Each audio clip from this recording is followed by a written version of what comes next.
बहुत इजी और interesting question है ये। इसका नाम है टाइप्स ऑफ मोनोपोली। ये पिछले सिलेबस में भी था और इस सिलेबस में भी है। सिंपल सा है, बस तुमको मोनोपोली के अलग अलग प्रकार एक एक करके समझना है, एक्सप्लेन करना है और बहुत इंपॉर्टेंट एग्जाम्पल के साथ लिखना है एग्जाम में। अब ये देखो कितनी बार पूछा है, साफ पता चल रहा है कि रिसेंट ट्रेंड में ज्यादा पूछा जा रहा है।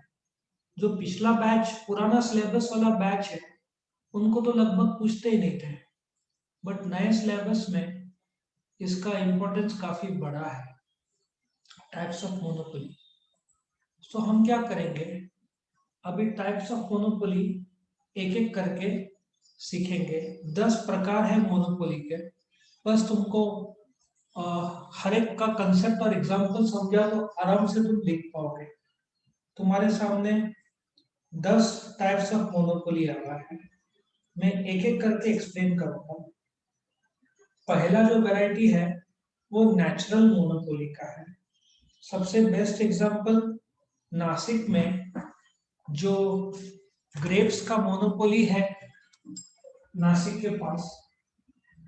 महाराष्ट्र में पूरे इंडिया में जो ग्रेप्स सप्लाई होता है उसका 80% इधर से निकलता है, महाराष्ट्र से। उसमें भी नासिक का मुझे लगता है मेरे को सबसे ज्यादा होगा।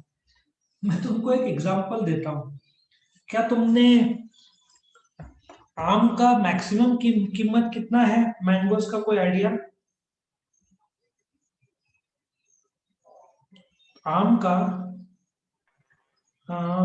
मैक्सिमम 100 रुपए किलो। इंडिया में सबसे महंगा आम कौन सा है, कोई आइडिया?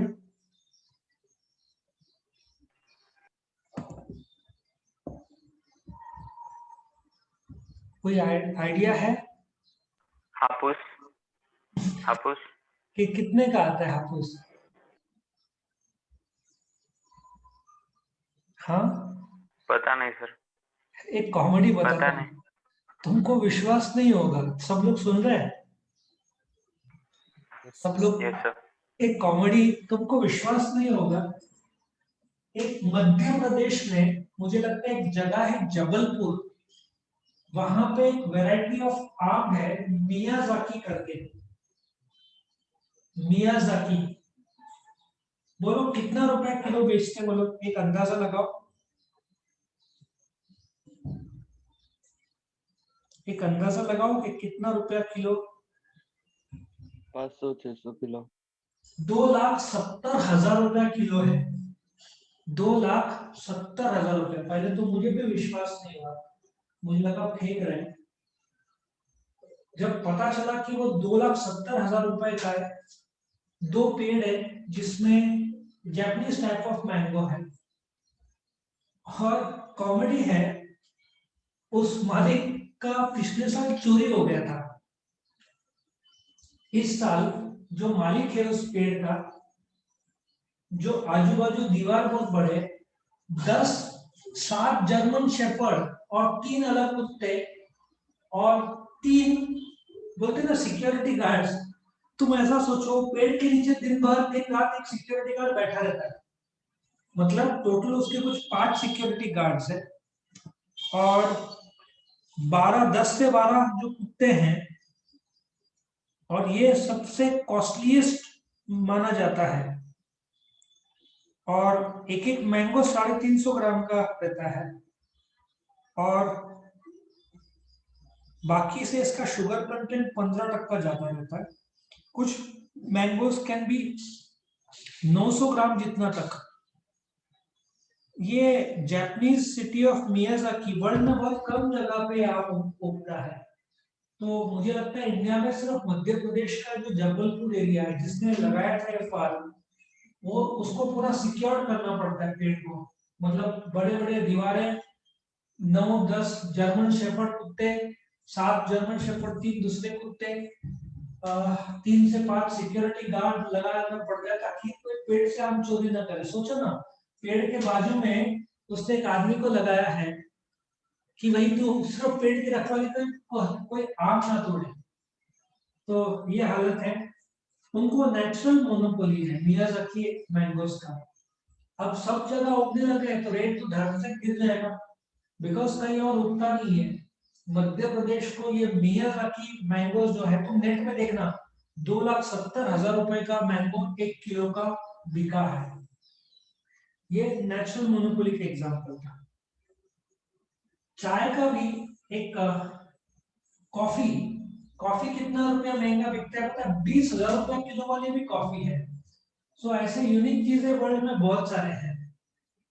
दूसरा, प्योर और परफेक्ट मोनोपोली।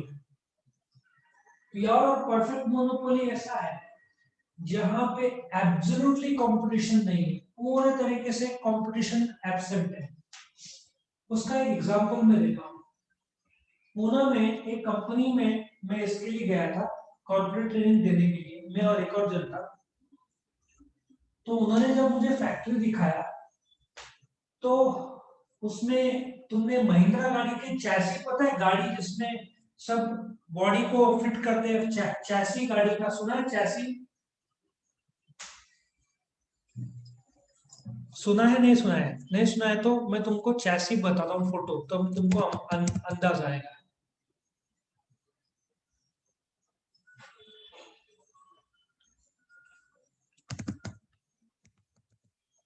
सुना है? नहीं सुना है चैसी?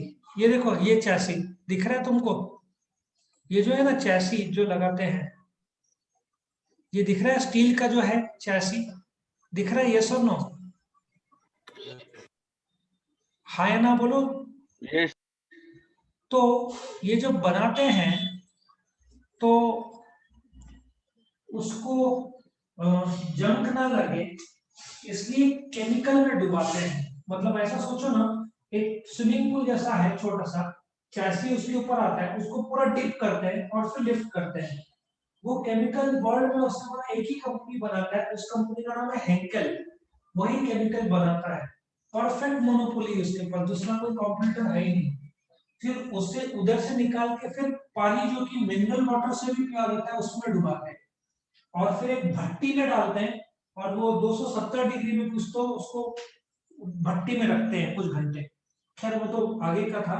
लेकिन जो हेंकल कंपनी जो उसका केमिकल बनाता है, ये जंक ना पड़े, that is a perfect monopoly. Imperfect monopoly मतलब कुछ ना कुछ तो कंपटीशन है भाई, थोड़ा बहुत कंपटीशन तुमको जरूर मिलेगा। जैसे कि इंडियन रेलवेज कंपटीशन एरोप्लेन से मिलेगा, रोड से मिलेगा, नदियों से मिलेगा जो शिप जाते हैं। So that is imperfect monopoly. समझ में है सबको? यस और no? Yes sir. Yes sir. Next is simple monopoly. अभी सपोजिटली जो एक कोर्स है बीबीएम का, जो मोनोपोली है बीवाईके में, मुझे लगता है सबको फीस सेम है, उसमें ग्रांट नहीं है। ग्रांट समझता है ना, जो सस्ते में पड़ता है, शेड्यूल कास्ट शेड्यूल ट्राइब्स को सुना है तुमने?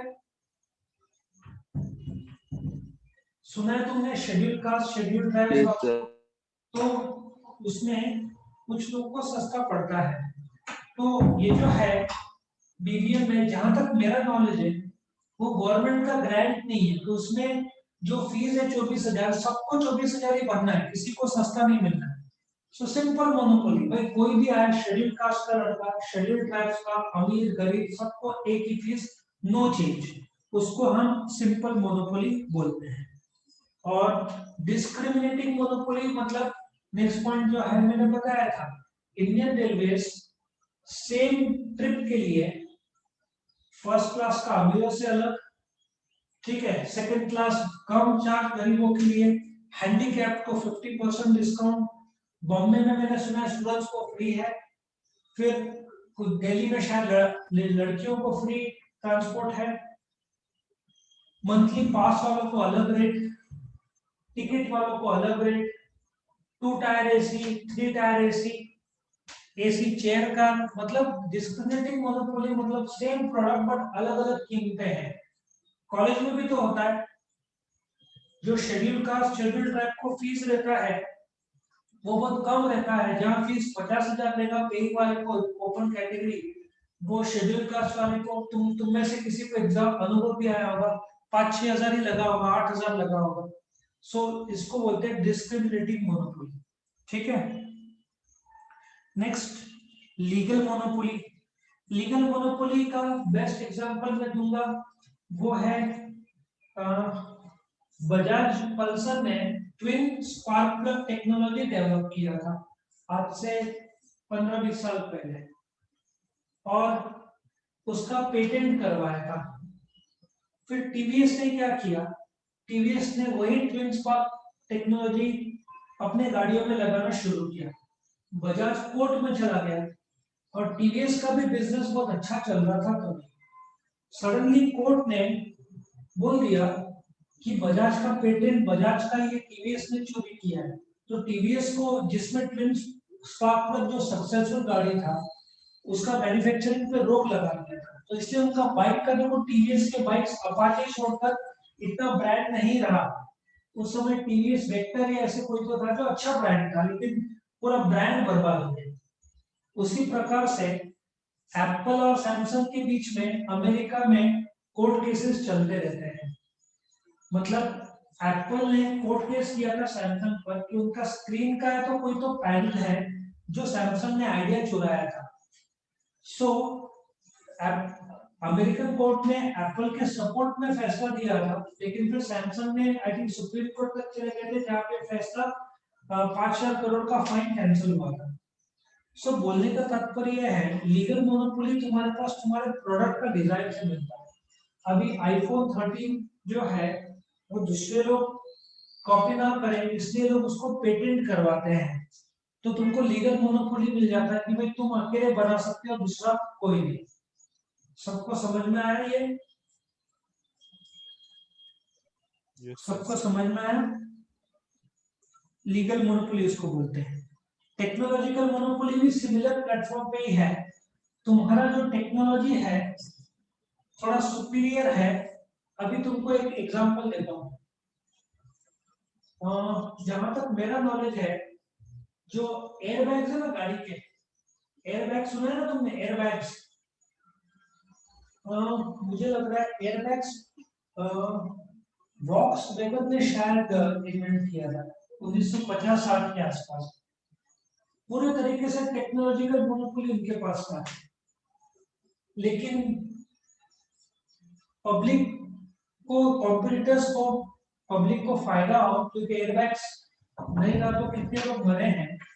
इसके वजह से बहुत सारे कॉम्पिटिटर्स जो थे उसको उन्होंने फ्री ऑफ चार्ज दे दिया एयरबैग्स। तो आज टेक्नोलॉजिकल मोनोपोली उसका सबके पास है देखा जाए तो। लेकिन टेक्नोलॉजिकल मोनोपोली बेसिकली क्या होता है, इंटेल का जो चिप आता है, अभी i10 आ गया, शायद i5 i7 लेटेस्ट टेक्नोलॉजी क्या है इंटेल चिप का?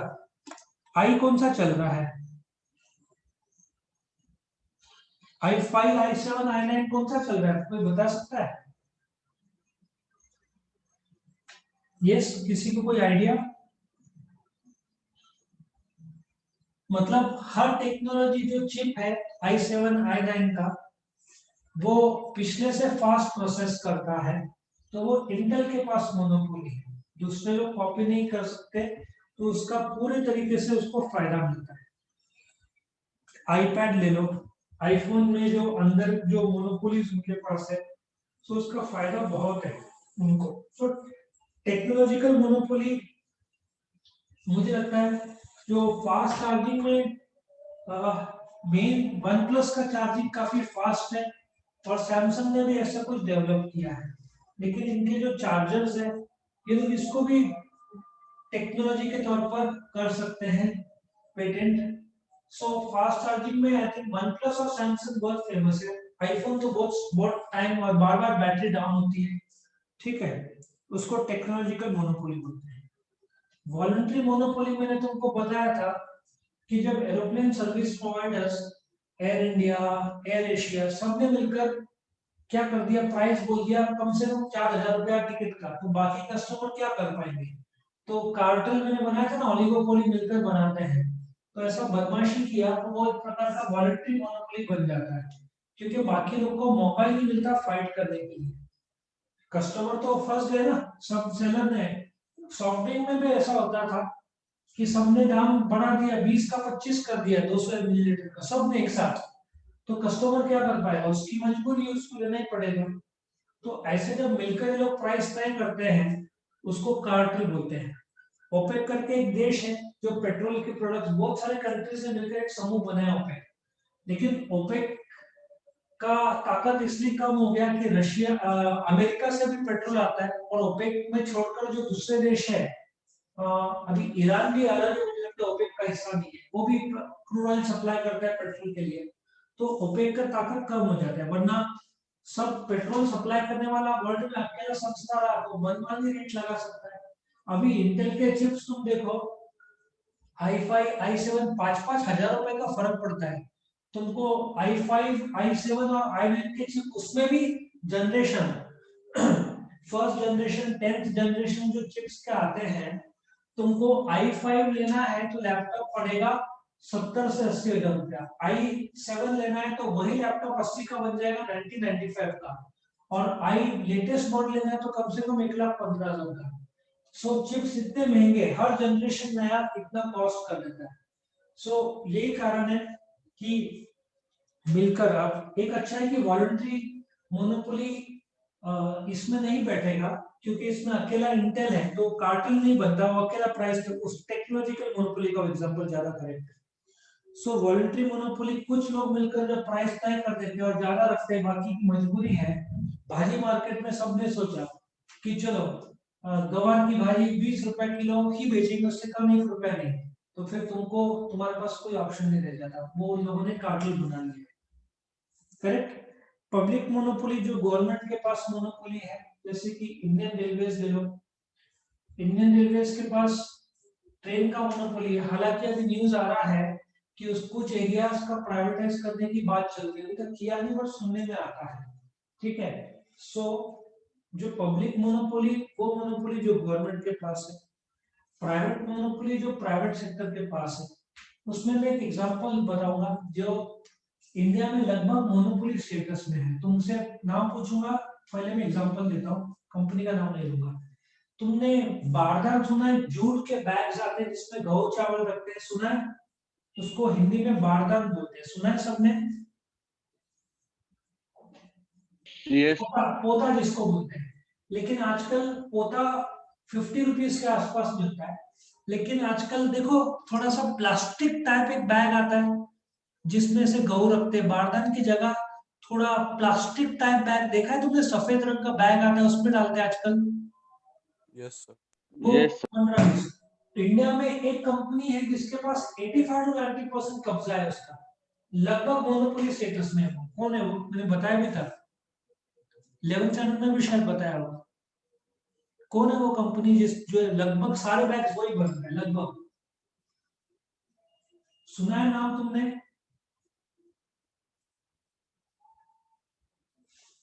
नहीं पता तुमको? यस और नो? नहीं पता? नहीं सर। बाय द वे वो कंपनी है रिलायंस। लगभग सारे 85 to 90% बैग्स रिलायंस बनाता है उसके। ठीक है, वो उनके पास प्राइवेट मोनोपोली लगभग है। ठीक है। तो इस प्रकार से तुम्हारे ये 10 पॉइंट से टाइप्स ऑफ मोनोपोली के। अभी इसका एक स्टोरी मैं तुमको बताता हूँ, मतलब नाम नहीं दिया बट बहुत इजी स्टोरी है। देखो ऐसा, ध्यान से देखना, नेचर परफेक्ट है पर इंसान इम्परफेक्ट है। सिंपल नहीं जीता है क्योंकि भेदभाव करता है, जिसको डिस्क्रिमिनेटिंग करते हैं। फिर कोर्ट में जाना पड़ता है लीगल, और कोर्ट में टेक्नोलॉजी नहीं है। सो वॉलंटरी कोर्ट केस वापिस लेता है और पब्लिक में लड़ाई करता है, पब्लिक में नाम खराब करता है और प्राइवेट में लड़ाई करता है। ये स्टोरी मैंने अभी बनाया 2 मिनट पहले, लास्ट के पॉइंट्स में मैंने क्या बोला, आप रिवाइज करो। नेचर परफेक्ट है, इंसान इम्परफेक्ट है। सिंपल नहीं जीता, भेदभाव करता है, इसलिए कोर्ट पे जाना पड़ता है। पर कोर्ट इतना अपना टेक्नोलॉजिकल एडवांस नहीं है, तो वॉलंटरली केस वापस लेता है, पर पब्लिक में नाम खराब होता है और फिर प्राइवेटली झगड़ा करता है। ये स्टोरी जस्ट बना है, आखिर के 6-7 पॉइंट्स शायद कनेक्ट हो जाएगा तुमको। ठीक है, सो यहाँ पे क्वेश्चन खत्म होता है।